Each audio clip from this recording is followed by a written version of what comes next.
So you've heard me talk about the wanderer Vacchagotta. Comes in and out of the Buddha's life with these great questions, and the Buddha shows great patience and either just sitting quietly or telling Vaccha that it's his questions that are causing the confusion in his mind to let go of the questions. And Vaccha would leave in a huff and he'd come back a little while later. But this concludes the story. And as in all the Buddha suttas, it's in the context of dependent origination and Four Noble Truths. This is a very simple sutta that for someone who's just reading the suttas would probably just see it as a kind of an interesting little story maybe, but not all that important. But when you understand the context of what the Buddha taught, every sutta teaches the entire Dhamma, and you can see how this one really relates to the Eightfold Path, but even more specifically, understanding the five clinging aggregates and the ongoing personal experience of suffering and where it arises from ignorance of Four Noble Truths.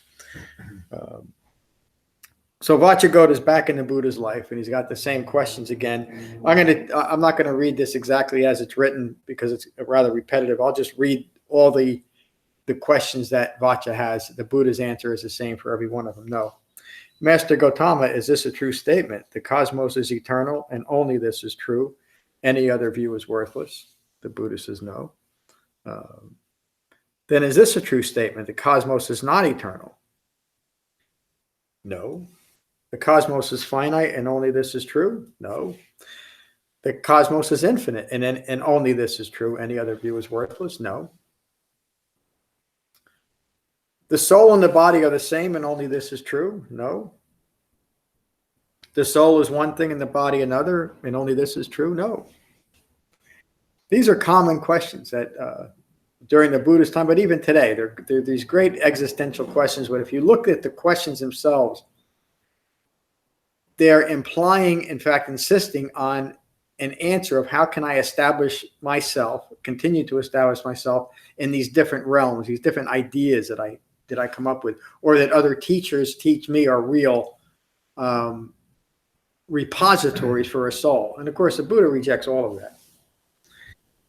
Then Master Gautama, is this a true statement? After death, a Tathagata, an awakened one, exists, and only this is true? No. Then after death, a Tathagata does not exist, and only this is true? No. What about this one? After death, a Tathagata both exist and does not exist. Is this true? No.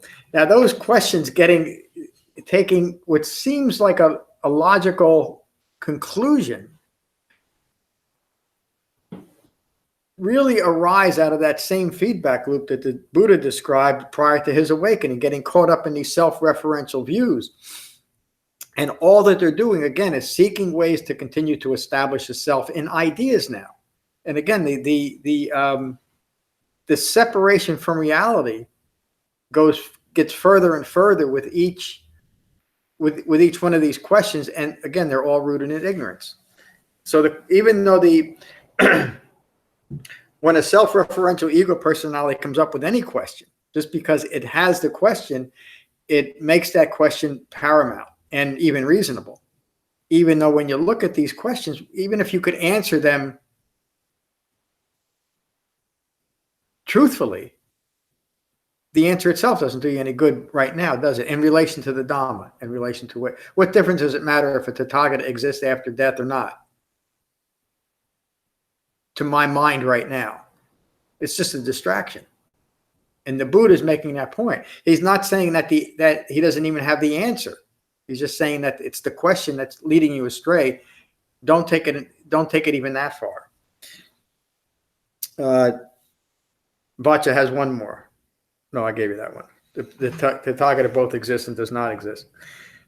Then Vaccha says, I'm confused, Master. You have said that. Now notice this list that Vaccha gives him is not really what the Buddha said. The Buddha didn't say yes or no. He didn't give a declarative answer to any one of those questions. He just said no to the question, meaning that the question itself doesn't deserve an answer. But Vaccha heard it this way. You have said that the cosmos is eternal and the cosmos is not eternal. The Buddha just said it was not a valid question. You said that the cosmos is finite and the cosmos is infinite. The soul and the body are the same. The soul is one thing and the body another. You said that after death, the Tathagata exists, and you said that after death, an awakened one does not exist, and that an awakened one both exists and does not exist. That idea of concurrent but conflicting experiences, existing and non-existing, happening concurrently, happening at the same time, is a common conclusion that is necessary if you're seeking a Dhamma that reconciles all ideas into this one thing, that we're all one great cosmic being. And that's the ultimate goal, is this realization. Of course, and it has these different connotations, but it's usually something like that. And it has to get to that point of simply accepting the paradoxes and the contradictions in that type of thinking. And it's really what most all religions seek to answer those questions, to provide validity to their belief system. In other words, I have enough knowledge to provide answers to what happens after death and the universe being finite or infinite. The Buddha never seeks to answer those questions because the questions are irrelevant themselves. They just don't lead to the goal. Vaccha continues, in each case you have stated that none of these are true statements. Do you know the answer? So think about this. Vaccha knows the status of the Buddha, but he is so determined, and he's not being disrespectful in this way, he's being direct. He's so determined that he's not even put off by kind of standing the Buddha up and saying, do you know the answers? If you know them, why don't you tell me? What is the drawback? What could possibly be the drawback in answering these questions? Vaccha still doesn't understand that the ignorance that's underlying these questions. To his ego-driven mind, they seem like completely reasonable questions.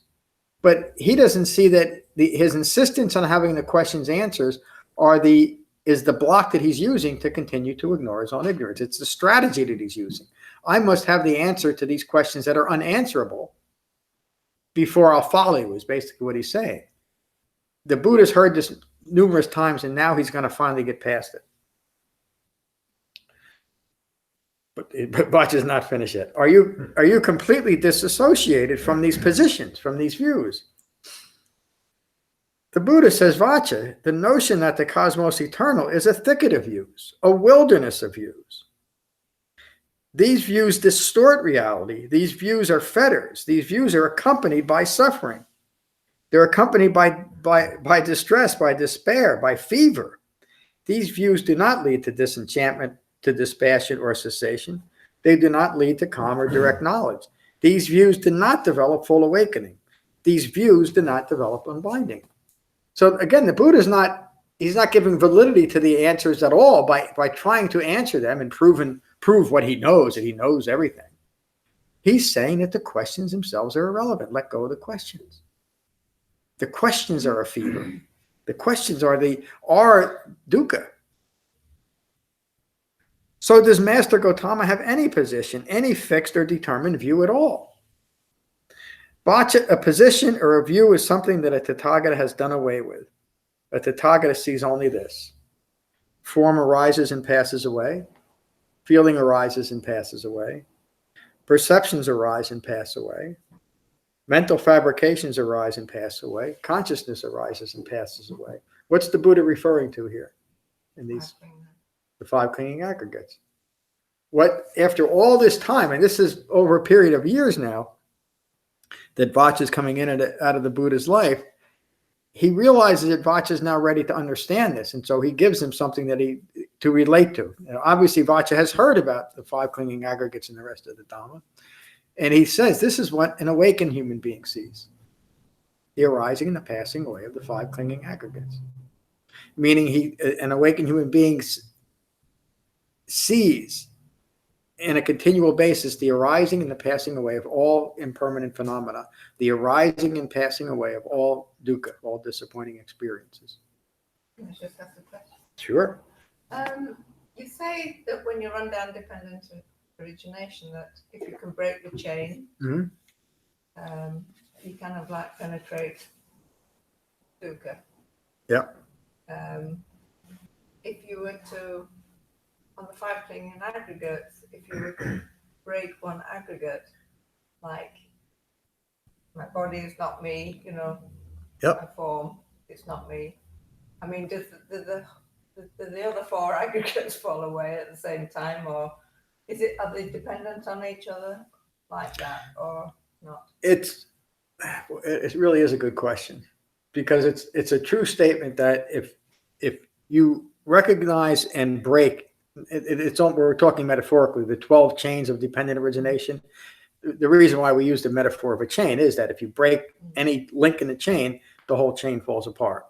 And that's true about dependent origination. Once you penetrate any of those aspects, the whole chain falls apart. The 5 clinging aggregates are more of a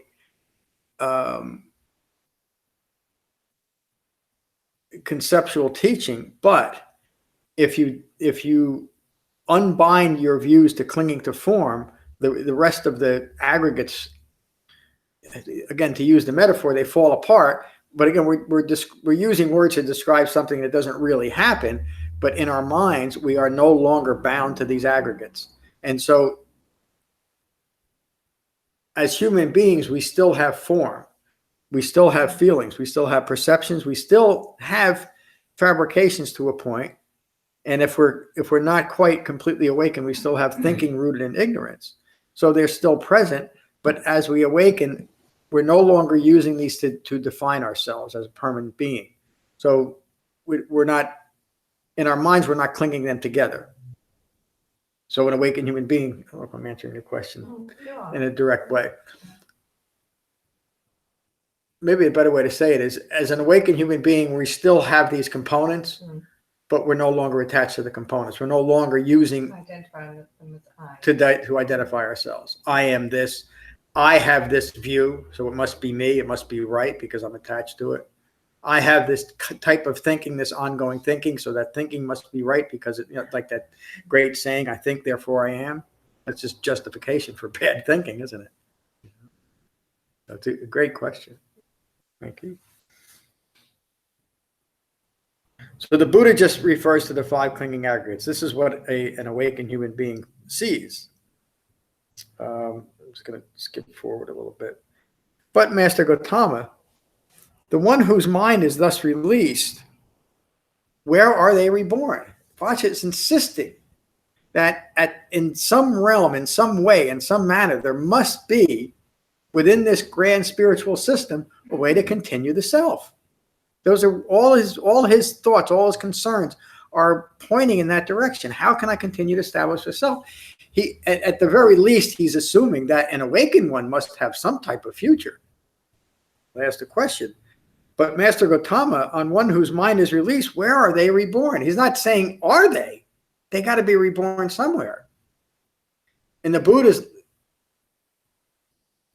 teaching directly to that, to the common belief at his time of reincarnation, but also remember dependent origination. What's important is what we're giving birth to in the next moment.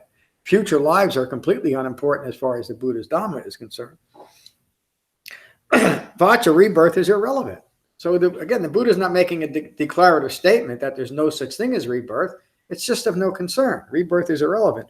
Master Gautama, are you saying that this one is not reborn? Vaccha not being reborn is irrelevant. Whether one is reborn or not reborn, or whether one may be reborn and not be reborn concurrently, are all irrelevant to developing my Dhamma. At this point, Master Gautama, I am even more confused. Of course you are, Vaccha. Of course you are. Vaccha, the phenomena of ignorance of the Four Noble Truths providing sustenance to confused and deluded views is hard to see and hard to realize. Ignorance of Four Noble Truths providing sustenance. It's ignorance that keeps that keeps suffering. It's ignorance that keeps confusion, deluded thinking, and ongoing suffering continuing. It relies on that ignorance. This understanding, meaning fully awakened right view, is tranquil and refined. This understanding is beyond conjecture. This understanding is subtle. This understanding is experienced by the wise. For those with other views or other practices, who have other goals or other teachers, it is not possible to know. So the Buddha is telling Vaccha that all those things that you're listening to, all the different teachers that you're hearing by wandering around northern India, and there were hundreds, if not thousands of them, if you listen to them, you will not know what I'm teaching, because they're putting these views into your mind.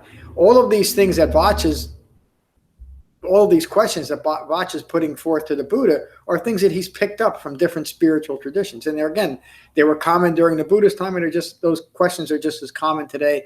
And much of modern Mahayana Buddhism has developed in a way to provide answers to these questions that the Buddha during his lifetime refused to answer. Simply because to answer the question is to encourage eye-making.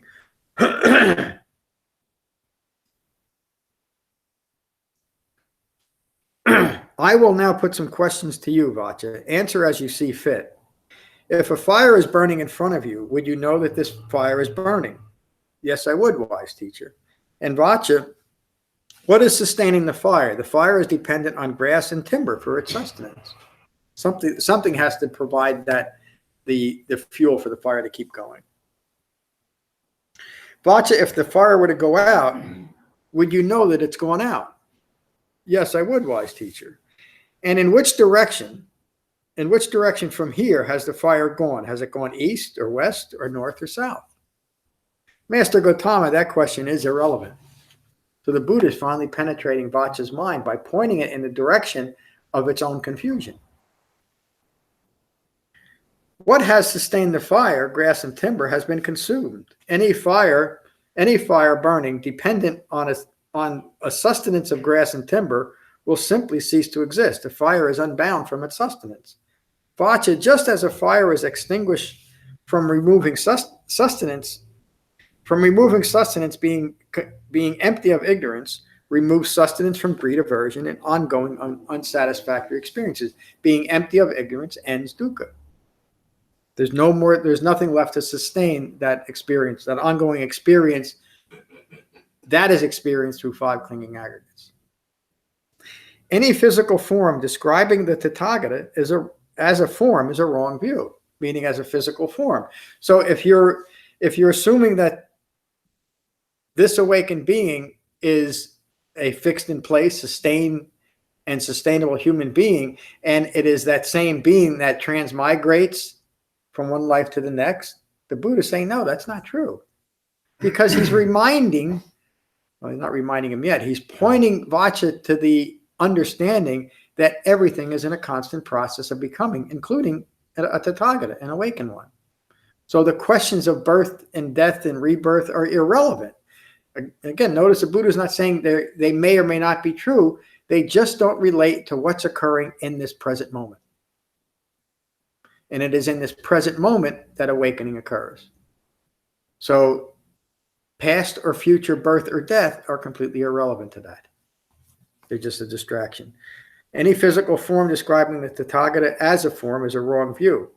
The Tathagata has abandoned all those wrong views. The root of dukkha has been destroyed, and the conditions of suffering abandoned.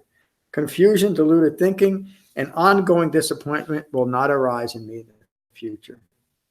Vaccha, freed from association with form, the Tathagata remains deep, boundless, difficult to understand. In order to understand an awakened one must abandon all wrong views rooted in ignorance of Four Noble Truths. An understanding of right view cannot coexist holistically in a mind that still is holding on to wrong views. Wrong views must be recognized and abandoned.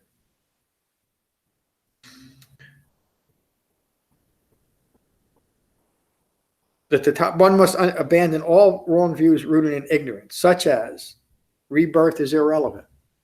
Or to understand this, rebirth is irrelevant.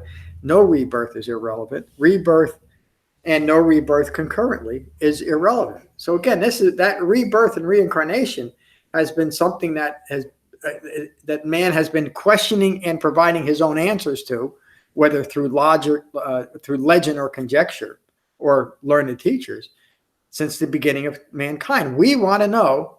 Well, for one thing, we don't want to accept that physical death ends at all. So we've created scenarios in our minds that that's not true, that we have some type of existence, and that we've created religions.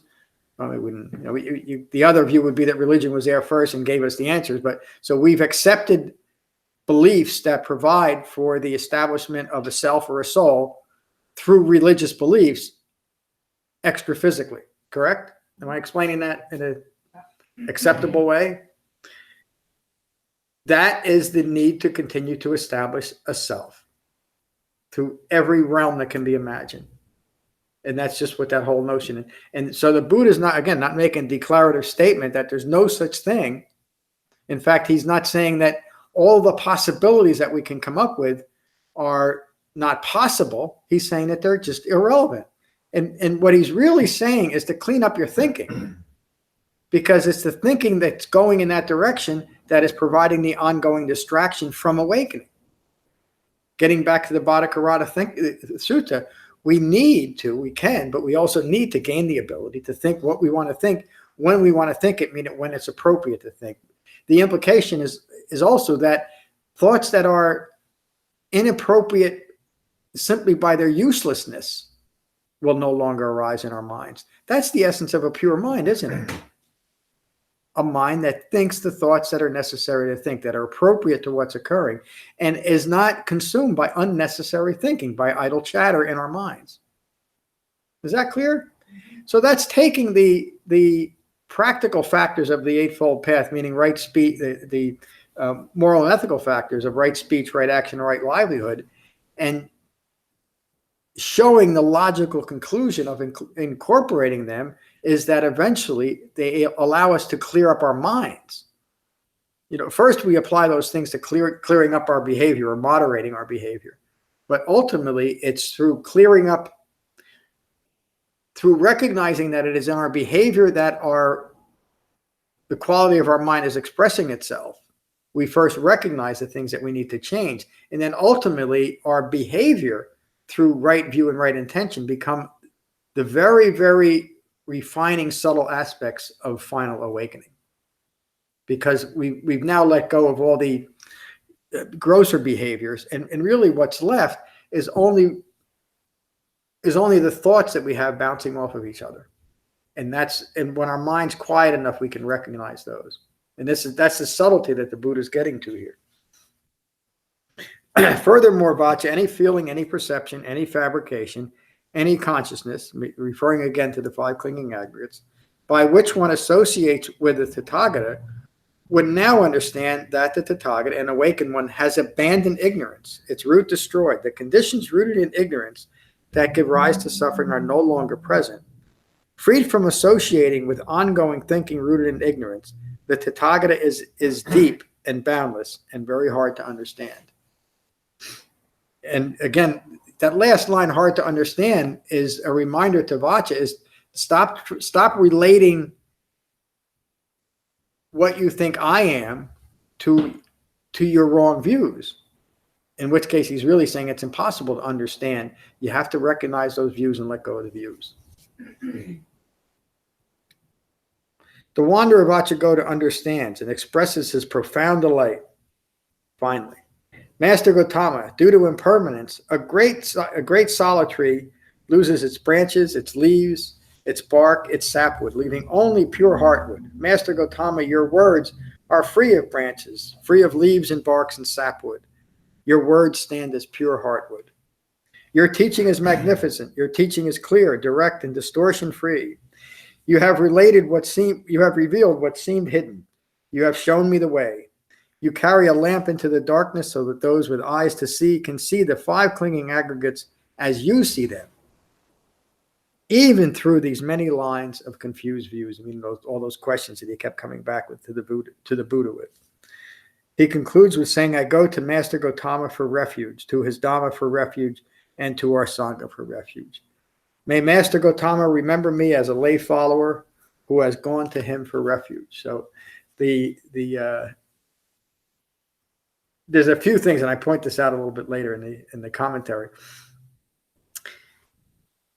The Kshanti, the Kshanti is Pali for patient forbearance, that Vacchagotta has shown all these years, despite his frustration over not getting the answers that he's wanted every time he's encountered the Buddha, has not deterred him. He's had this strong desire to awaken, and it kept him going all these years. And finally, he comes back to the Buddha, and he's been learning other things along the way.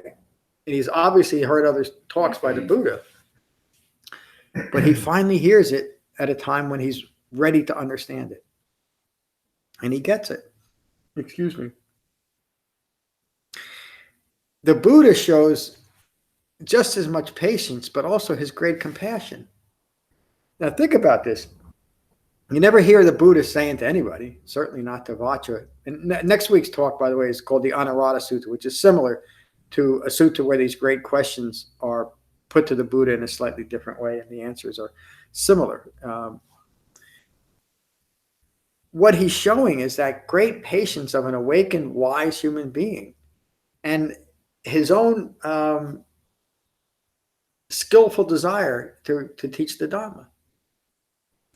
And when you think about that, and an awakened human being who spent the last 45 years of his life really doing one thing, teaching the Dhamma to all that would listen, the opportunity to do that, just the opportunity must have been very fulfilling to him, wasn't it?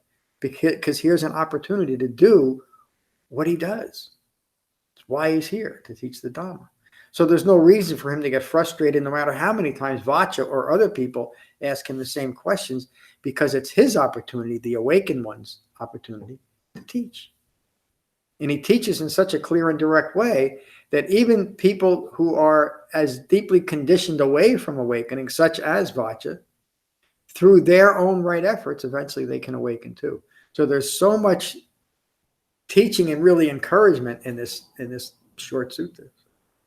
That's the Aggi-Vacchagotta Sutta. Thank you. Any questions on the sutta directly? And we'll go around the room. I have one question. Please. Why wouldn't he just initially, when asked these questions, why wouldn't the Buddha just say these are not relevant instead of just answering no? He's getting to the point later on. Notice how first the Buddha just said no to the way that the question was being phrased, and then he said that they were irrelevant in the declarative way that Vaccha was saying them, making them more of an ideology.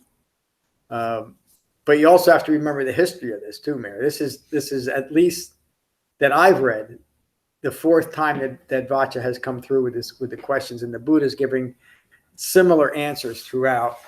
But even some of the encounters has the Buddha just sitting quietly and not giving any answer at all. So he's coming at Vaccha, with in a way that still allows, hopefully, Vaccha's mind to continue to engage with the Buddha. Is that clear? Yeah.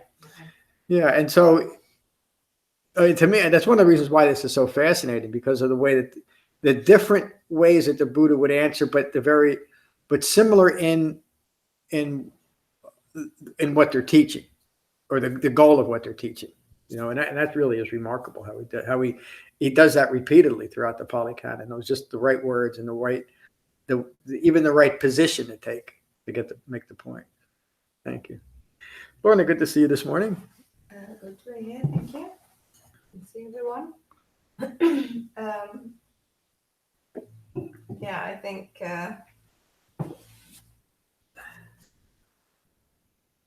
Vaccha considered himself a very learned man and wanted to be remembered that way. And if the Buddha had answered the questions, there'd just be more questions. Yep. And that's kind of the drug that we're all on. That we get one question answered, you just go on and on and on. And satisfying one question is the drug that perpetuates our mind to want more, if you know what I mean. So I think that's really the teaching, one of the teachings from the sutta. And obviously he had to relinquish his position of being a learned man and accept that isn't going to be the answer to where he really wants to go. You know,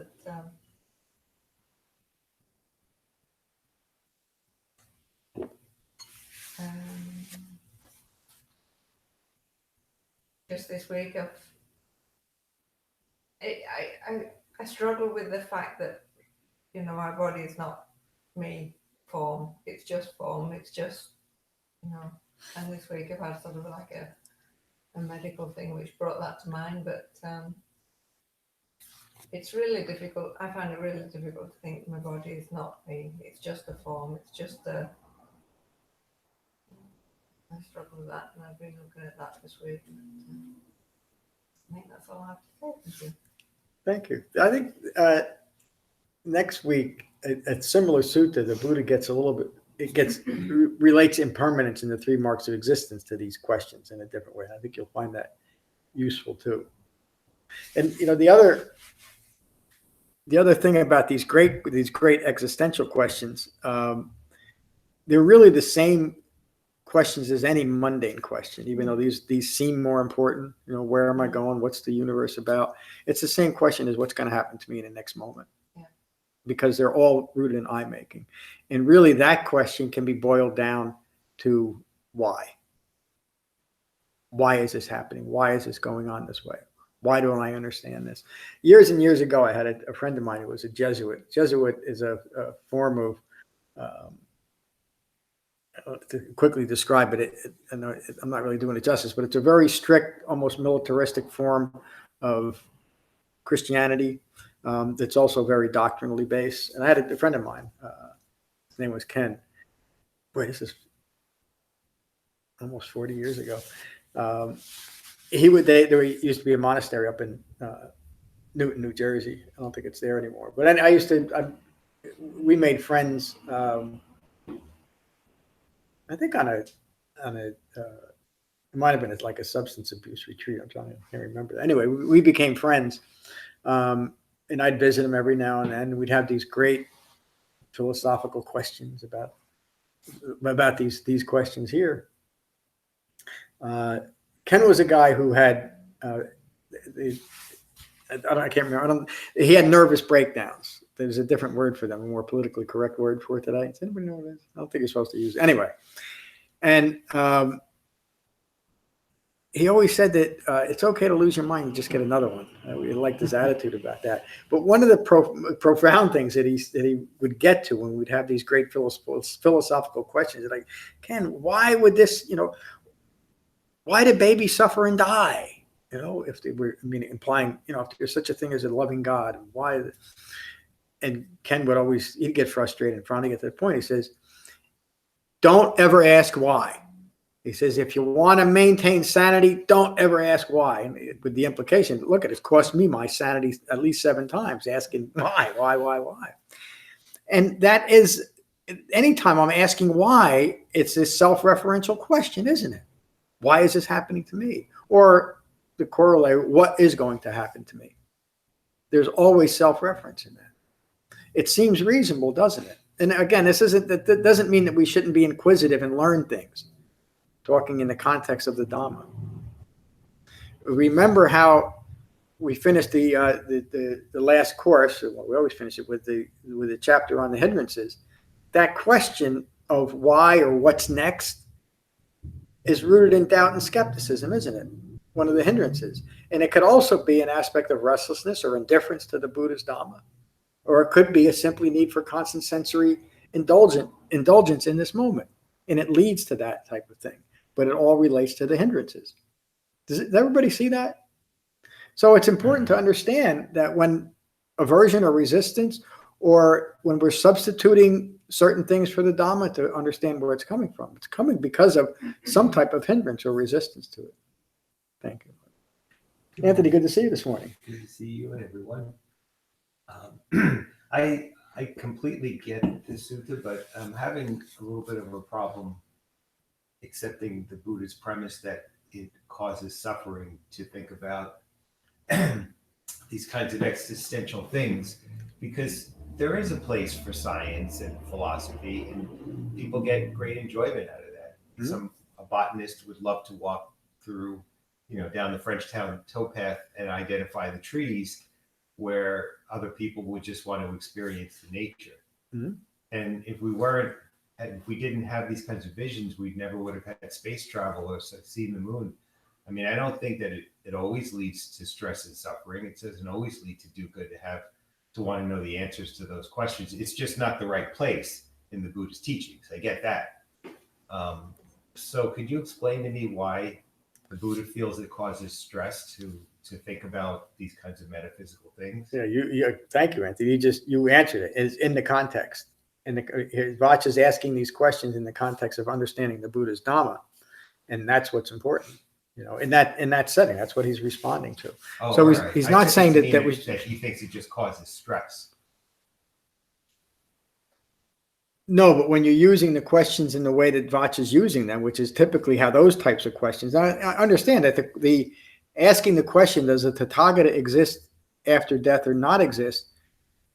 The answer to the question, even if it could be given, offers nothing to humanity, does it? It doesn't further. Good, but it offers nothing to his teachings, sure. But I mean, well, it could. So the point is that you in this moment are speculating that it could. We don't know it. So that's a good example of something being a distraction from developing the Dhamma. Yeah, but I mean, there are people who have experienced temporary death, and I find it comforting to hear those stories, because they all talk about feeling very welcomed and seeing a white light and it being very pleasant. So I think, all right, maybe it's not so bad to die. So I find comfort in those kinds of things sometimes. Meaning sometimes maybe I don't, but I think it's worth it to explore. Maybe not in the Buddhist teachings, or definitely not in the Buddhist teachings.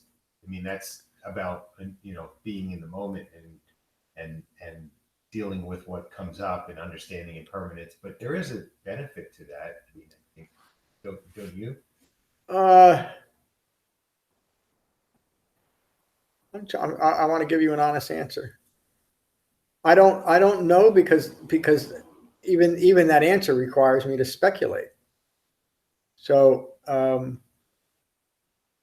we don't know what it'd be like to be part of a species that doesn't think that way, because we don't not think that way. So you see how if you take this too far, even the trying to get a reasonable answer to that question starts going down this recursive way of thinking. And that is the problem with the self-referential ego self, not with the Buddha's Dhamma, is that it insists on having an answer. And I'm to use this as an example, not that we shouldn't do this, but we just spent 10 minutes talking about something and really not getting anywhere, did we? Right. As far as the Dhamma is concerned. And as a Dhamma teacher, you could say that I failed by letting it go this far. I'm being a little bit extreme here too. This is a important conversation we're having. But even the conversation, you can see, is in a sense taking away. Yeah, it always distracts from what the Buddha. Yeah, and so again, not to put it in your face, but to put it in your face. What difference does it make, Anthony? Really, in this context. But you're right. It's also, there's nothing wrong with thinking that way, or even considering what it might be like to walk on the moon, and that inspires us to build machines that actually allow us to do that. That's part of being human beings, and included in dukkha occurs is the idea that we could build a machine that could get us to the moon, but also included in that machine might be an explosion where 13 people die. Again, I don't mean to hit you between the eyes, but within the greatness that our human mind is capable of creating, inherent in that greatness is dukkha, isn't it? Mm-hmm. Always. Dukkha occurs. So the Buddha is saying, we have these we can create nearly anything, and we've kind of proven that. And this is even during the Buddhism. Remember, there were the great cities of the world were there, and apparently the Buddha was aware of some of them. We're capable of great achievements. And the Buddha would say, in a teaching way, and so what? If you create suffering because, in other words, if you attach yourself to your achievement, look what I've done. Yeah. I get what you're saying, because we had this great space race with the Russians, and then we had all this intensity of who's going to be the first to do it. Yep. So you're right. And all the It does come back. that was so exciting to me. So I remember it very, all the lies and this, everything was going on about, so it's such a good example. It was a wonderful thing, but also the technology that we've used the rocket technology we've developed, we've also used that in pretty hurtful ways too, haven't we? So again, it doesn't mean that we shouldn't engage in that type of activity, but dukkha is going to occur no matter what wonderful things we do. Dukkha is going to occur until we develop emptiness of ignorance, because underneath part of that mind, that's Robert Oppenheimer is probably the best example I can give, the guy that developed the atomic bomb, one of the great minds of our time. But even he had such regrets afterwards when he realized what him and his group of people did. But it was that type of thinking that led to an atomic bomb, isn't it? And you can say there's been great benefit from atomic energy, just as, so achievement is one thing. Being able to manage it from a mind that's not rooted in ignorance is another thing, which is the more important question. So thank you for that. You brought up such an important point. Excuse me for going off, but it really was, I think, important. It was just hanging me up, so I appreciate you answering. So again, as human beings, we're capable of incredible accomplishments, and we're capable of incredible brutality. That's the first noble truth. We can learn to live in harmony if we develop the Eightfold Path. I mean, that's kind of what the Buddha was after. Whether we're going to do that, that's kind of the question. Lisa, good to see you this morning. Good to see you. Good to be here. And hearing what everyone has to say, which always makes me think of things. And then I go in all these different directions, and then I forget whatever.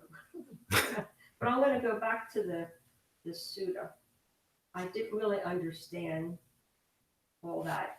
The questions, no, until you explained it. That the no, I guess the no was, these are not relevant questions towards gaining awakening. He wasn't saying no to that. Well, in a way he was, but the no also referred to that. So you explain that so I understand it a little bit better. But I also thought, well, could the Buddha have also said yes to all of them? Well, remember the question that Vaccha was saying, is it a true statement? Meaning, when you're asking it that way, you're saying, is this a true statement throughout time? In other words, is this condition that I'm describing a permanent condition? And of course, the Buddha is saying no. Everything is that would, and please read and come to class next week, Anuttara Sutta, because it relates these questions more in relation to impermanence and the three marks of existence. But that's what the Buddha is saying there. He's pointing out that everything is in a process of becoming. To fix anything in place, a finite earth, or the other extreme, an infinite earth, or a finite being, or an infinite being, which is the same thing as saying having a soul or not having a soul. Do you see that that's the same? It's the same concept as saying the earth is finite, as saying I don't possess a soul, as saying that the earth is infinite and I do possess a soul. It's the same belief system that draws that conclusion. You lost me. Well, I want to make sure that I'm not getting too far off track for Lisa first. Well, that's right, because he said, "Is this a?" So if he hadn't said that part, he could have said, if the questions had been different, he could have said yes to everything. know to everything, and it didn't matter whether it was a yes or no, because it kind of wasn't leading anywhere. Well, but if to say the question was, is the earth finite? And the Buddha would say, yes, that's not a true statement. Saying that the earth is finite is not a true statement. So answering yes to that would not be correct. It's not a true statement that the earth is finite. So the correct answer is no. But the important thing is that there's no elaboration. The Buddha doesn't feel the need to explain his answer, because that's just getting into the speculation in Vaccha's mind. As he often says, cut it off at the root. It's simply no. He's speaking directly to Vaccha. That statement, as you present the statement to me, the answer is no. But even then, Vaccha took the answers and fit the answer to his own way of seeing things, and took that as a declarative statement, even though the Buddha just said no. What you were talking about, scientific achievement, people have always wanted to understand more about what they were doing.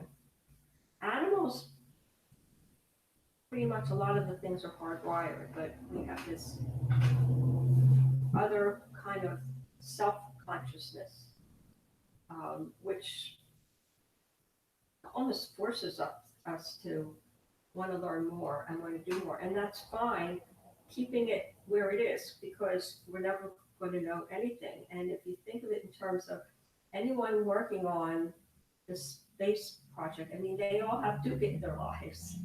And yes, they're doing these, these amazing things, and we're learning so much, and that's great.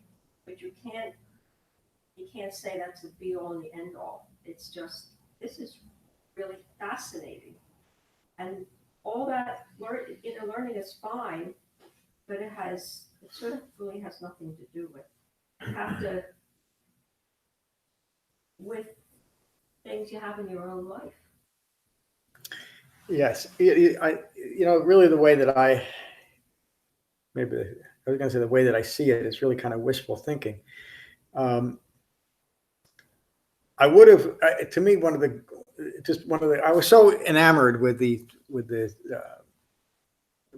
NASA and all that. I think I saw every launch through all the Apollo missions. So I was just really taken with it. But I would have given up those kind of accomplishments if, as a society, we could have put our efforts somewhere else. Like we brought up last week, there's still a problem of race in not just our country, in the world. So and again, I'm equating one thing to another. It really doesn't equate well. But maybe if we weren't so concerned about intellectual achievement and acquisition, we would put our attention towards to me, what are more obvious problems. The way that I relate to another human being is more of a concern to me of whether I can get to the moon in a convenient manner. But I don't think that the people working at NASA ever had that thought, did they? And again, it's not that they should, but in a very subtle way, that need for acquisition and achievement is another strategy to continue to ignore our own ignorance, isn't it?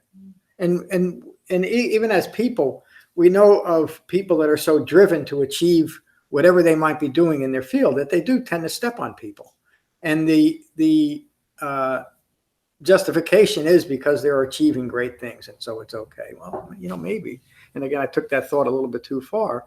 But I think if we had a more well-concentrated mind, not so prone towards achievement, that we would think more about these things and about how to really solve the problems of humanity, rather than something else. But I don't.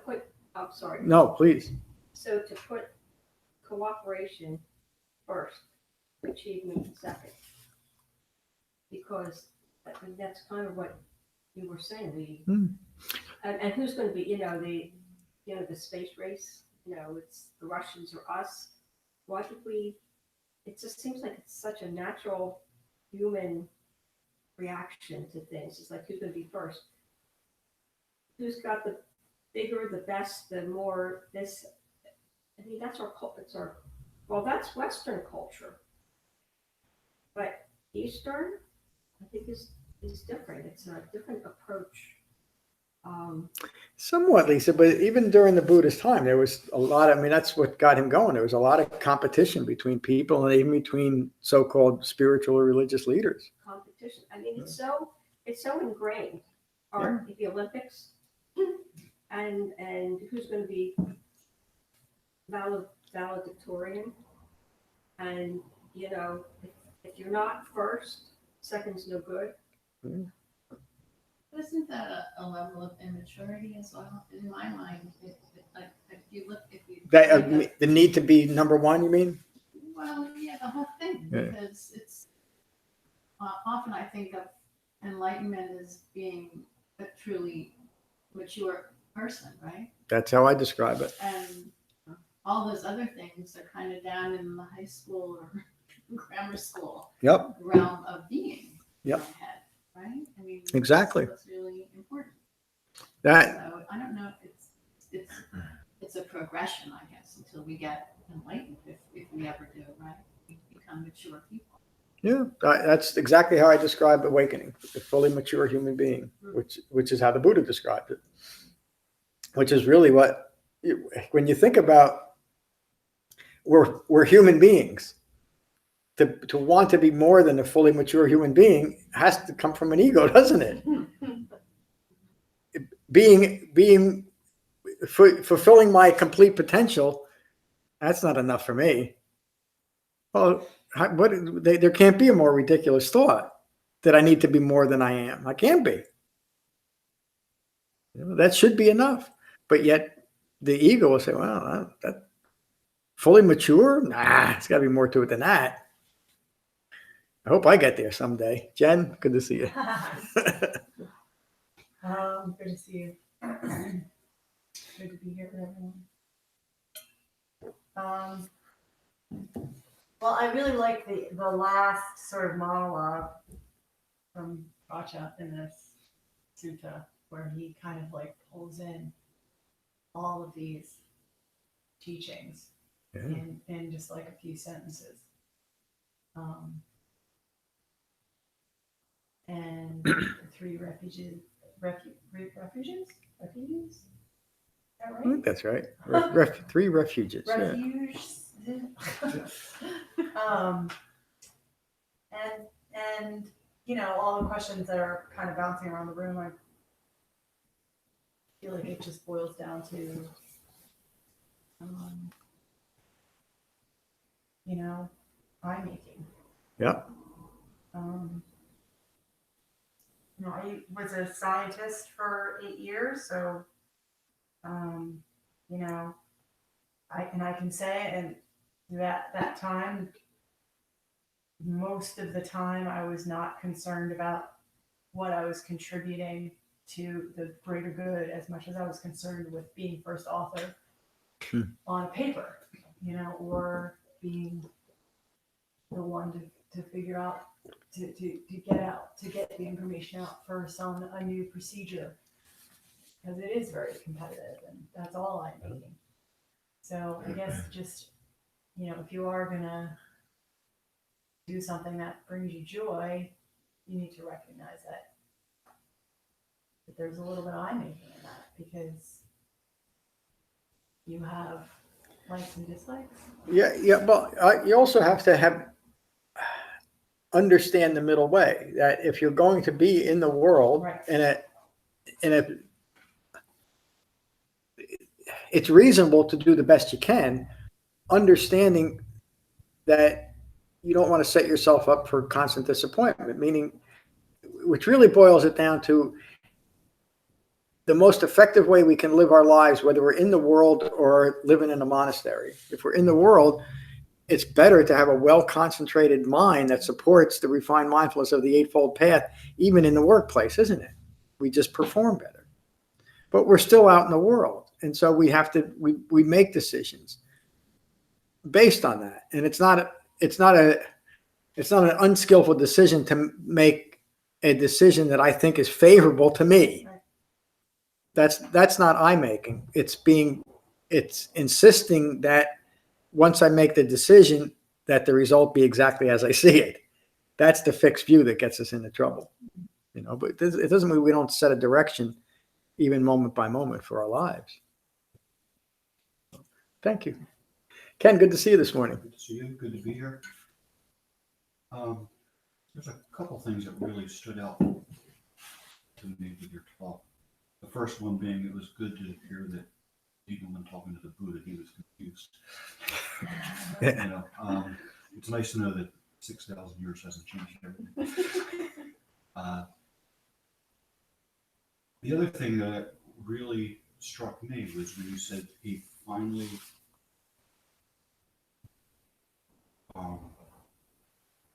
came to the understanding, or he finally, I guess, matured enough for the understanding. And that's kind of, I really relate that to my life. I think we've talked a bit about it. Yeah. With everything I've been through, it's taken me 40 years to really understand a lot of things.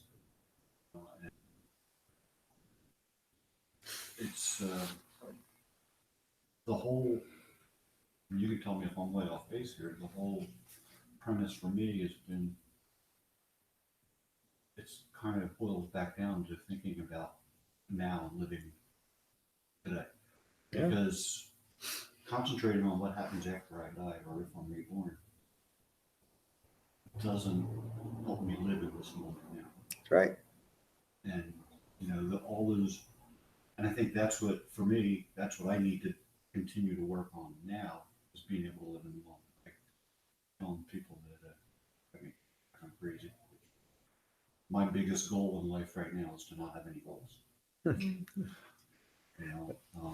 Because, like I said, because of some of the issues I've gone through, but my biggest concern right now is to just get through today and see what happens tomorrow, and then deal with tomorrow. When I start thinking too far ahead, that's when I start getting in trouble, and that's when my mind gets a little mixed up, and I start running into all the other problems. I mean, I understand the whole intellectual conversation we're having about the space race and all that. But all of that, when you boil that down to, is ego. Yeah. It's ego between countries. It's the Olympics. When you look at competitions, it all comes down to ego, and I think that's got a separate place in the world. But when we're talking about our own personal awakening or enlightenment, we have to be able to detach from all that. That's like just. Yeah, I mean thank you, Ken. That's the secret. The key is being well concentrated in the present moment in our life as our life occurs. And I think the understanding and learning to detach and not be so attached. I mean, even I've read some things, even when you're meditating, all these great things happen sometimes. The first thing you have to do is don't stay attached to that. Yeah, I mean, that's the essence of what the Buddha is teaching. To not take anything. Another way of saying that is to not take something personal. We don't take anything personal because nothing is personal. When you truly understand the Dhamma and the nature of the three marks of existence, it's just foolish to consider anything in a personal way, because nothing can be. If everything is impermanent, it can't be personal. We'll talk more about that in next week's sutta, but also those that remember the Anatta-Lakkhana Sutta, that's what the Buddha is referring to. If it's impermanent, how can it be a self? How could it constitute a self? Judy, good to see you. It's been a while. Yes, it has been. It's good to be here. A pleasure. Well, I had this, today was really great for me, this student, and I've heard of Vacchagotta. before many times, but today's discussion has made me realize something I've been wondering about, where I had recently someone very close to me pass away, and it was a 6-week thing, very tense, and then so not real long, but it was a steady decline. And she got to a place where, bedridden, bedridden on oxygen, congestive heart failure, bleeding from cancer, and I mean, stopped eating and all these things. And I kept saying to Andrew, what's keeping her here? I don't understand what's keeping her here. And she would say to me, what's going to happen to me? What's going to happen to me? She kept asking me, and I would just say, I lost your hearing, so you would have to, right? I mean, it was just like everything was closing down, and that need, I think, for us continued eye making, continued, like a denial of I don't know if it was a denial. I really couldn't understand, put my finger on it, but that's what her question to me kept being like, well, what's going to happen? What's happening to me? Where, what, until I had to tell her she was dying. And even then she said, who told you I'm dying? Wow. I mean, it was unbelievable to me. That's It was just, I didn't get it. And then I said the doctor, and then very little conversation after that. The next day she was dead. I mean, it was unbelievable to me, but it was that clinging, I think, to, yeah. this is what I know. This is, I am who I am. I didn't understand. That's a pretty, I've been through 3 people that died, and it's a profound thing to see that hanging on, at the end. Yeah. Especially my mother was sick for so long, and at the end she just wouldn't. I remember telling, "Oh, it's time to go. It's time to let go. Go." That's what I ended up saying, even though she couldn't hear me, and I was alone with her, and I said, "It's if you're ready, go and be with your sister and all this stuff." And I said, "Ready, just when you're ready, go." And within minutes, she went. And it was crazy to me, but to me now, it was that hanging on to what's going to happen to me. Where am I going to go? Or I don't know. That's so. It's a very strong. And she wasn't, never heard of the Dhamma, so it wasn't a surprise to me, really, that kind of like that, but crazy. Yeah. How strong that need is. It is. And here's, this was something that the Buddha had to address, and then any spiritual teacher had to address that, the idea of death and what happens after that and all that. It's such a strange, it's that the moment of death is such a strange thing. I mean, thinking in retrospect, one moment, even though she was close to death, I'm talking about my mother now, one moment she's there, she's alive, and the next moment, there's really nothing there. Right. I mean, there's a body, but there's nothing there. And it's a hard, maybe hard. It's just to get your mind around that idea that for, I think I was 52 or 54 when my mom, for 54 years, there was an animated being that's poof, no more animation, nothing there. And it's just such a strange thing to deal with. But I had a pretty good understanding of impermanence at the time, and that was helpful in really seeing the impermanence in that. Because my mom was 80, so for 80 years, this person had an ongoing experience, an ongoing conscious experience, and at some point in one instant, that experience ended. What a strange thing to observe. And I hope it's not too maudlin talking about this, but it is. I mean, this is part of what we are. It's part of what the Buddha realized and what set him off when he first saw death and first realized that was a possibility for him. That at some point this is going to end for me too. We better get to it. I mean, himself, I better figure this out quickly because I don't want to end up like that guy and not know it. And it's the same lesson and the last thing he said is impermanence and decay is relentless. Strive diligently for your own salvation, meaning the end's coming for all of us. Remember Bahia and the cow. Mary, good to see you. Yeah, I definitely did enjoy the Sutta.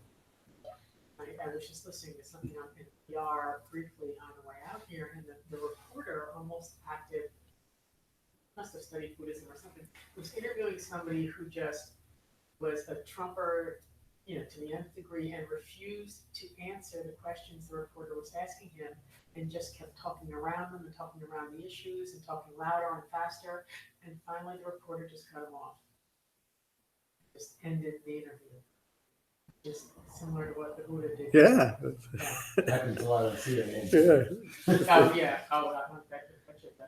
But it was just, this was just reminiscent of exactly what the Buddha did. There was no answer. This was lies. This was falsehood. This was whatever. There was no point. Wouldn't that be wonderful if that would just be common practice? Yeah. That when you're a reporter and you're being lied to, you just stop. That would have a huge change on our political landscape, I think. It really would. Yeah. Yeah. Stop allowing the proliferation of ignorance. But I'm not just saying that in one direction. I think there's enough foolishness on both sides today. Mary, I'm glad you're here today. Jay, good to see you. Thanks. Glad to be here. As usual, the last person who speaks in here has to, you start with what you thought you were going to comment on, and actually hear everybody go around the room that, well, I could go there, I could go there. To go to our most recent stop, I think it's a wonderful comfort for people who do believe in the typical, heaven and hell, and they think that they're going to see their relatives and they're not anxious. That's their religion. That's a comfortable, easy thing. If you're a seeker of wisdom, like I guess, really, Vacchagotta, he must have been one of the first lawyers, because he no longer, questioning somebody as well. Did this happen? Well, the judge says I can't answer that, but well, was it like this a little bit? They twist it a little bit, keep, asking the question over and over, even though they're not getting anywhere. That's Vaccha. But I found this to be one of the more accessible little lessons here. Yeah. And other than that, I would just say that, I continue to try and do more good stuff and less bad stuff. That's a good Dhamma. Thank you, Jay. Yeah, it is. It's a simple, direct sutta, like many of them, but it gets right to the point. Next week's sutta, the Anurata Sutta, is similar again. And the Buddha relates it again to 5 clinging aggregates, but also a little bit more about the impermanence of all things. So we'll finish with the Metta Sutta, as we always do. Is it no other questions about this? So again, find your relaxed meditative posture. And gently close your eyes and gently close your mouths, and take a moment to become mindful of the sensation of breathing in your body, your in-breath and your out-breath. These are the Buddha's words on metta from the Karaniya Metta Sutta. This is what should be done by one who is skilled in goodness and who knows the path of peace.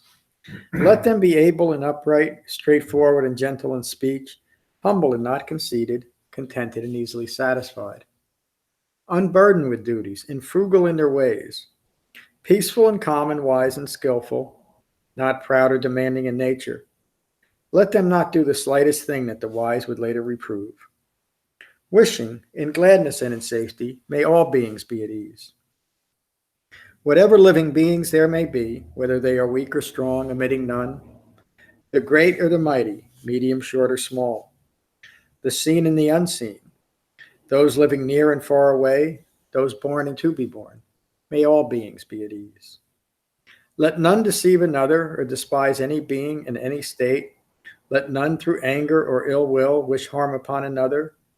Even as a mother protects with her life her child, her only child, so with a boundless heart should one cherish all living beings. Radiating kindness over the entire world, spreading upwards to the skies and downwards to the depths, outwards and unbounded, freed from hatred and ill will. Whether standing or walking, seated or lying down, free from drowsiness, one should sustain this recollection. This is said to be the sublime abiding. By not holding to fixed views, the pure-hearted one, having clarity of vision, being freed from all sense desires, is not born again into this world. Thank you all for a wonderful class today. Peace.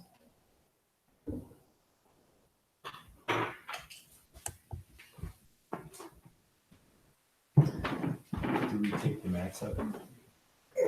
No, the mats can stay down.